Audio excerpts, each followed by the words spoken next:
Thank you, Josh and Brittany, for sharing with us about the mchs aquifer. I didn't know it covered 15 counties. That's outrageous. Now we know where our water comes from, but how do we get the water? I understand the concept of turning on my faucet or sink or tub and it disappearing, but how exactly does it get to my faucet? Here's Charlie Cohen and Joe Sassman to explain how we get our water. Do you know how your water gets to you? If you live in the country, your water comes from a well, but if you live in town, your water comes from the water tower. There are 3 certain types of wells. They are called drilled, dug, and driven. Karen Irons, Environmental Health Director at Mason County.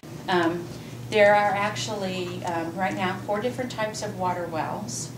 And basically it depends on what kind of formation, the type of rock formation that's in the ground, as the different types of water wells. Mason County, because it's very sandy, we can put in driven wells. Driven wells are very shallow. They're about 25 to 30 feet deep. Because we have the aquifer, people can access that water pretty easily, and that's why you can have a drilled well. But a bored well is a bigger, fatter type of well, and they actually bore the soil. You couldn't put a bored well in Mason County unless you're in like a clay formation, because if you remove the sand, there's nothing to shore the walls up, so that kind of well would cave in on itself. So the different types of wells we have are a driven well, which is a sandpoint well, a drilled well, a bored well. So it just depends on the soil type, the ground structure, excuse me, and then how deep you need to go to get to water.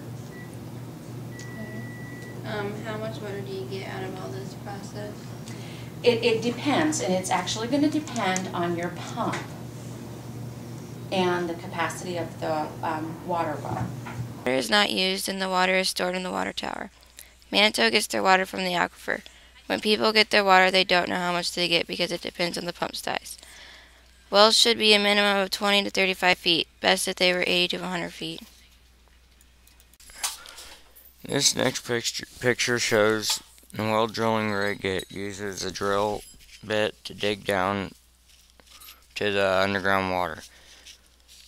This photo shows the stainless steel pipes so the well will be comprised of, as well as 10-inch in diameter pipe. This shows what happens when you hit something like a rock. They have to pull the well completely, remove the rock, and place the well back and continue drilling.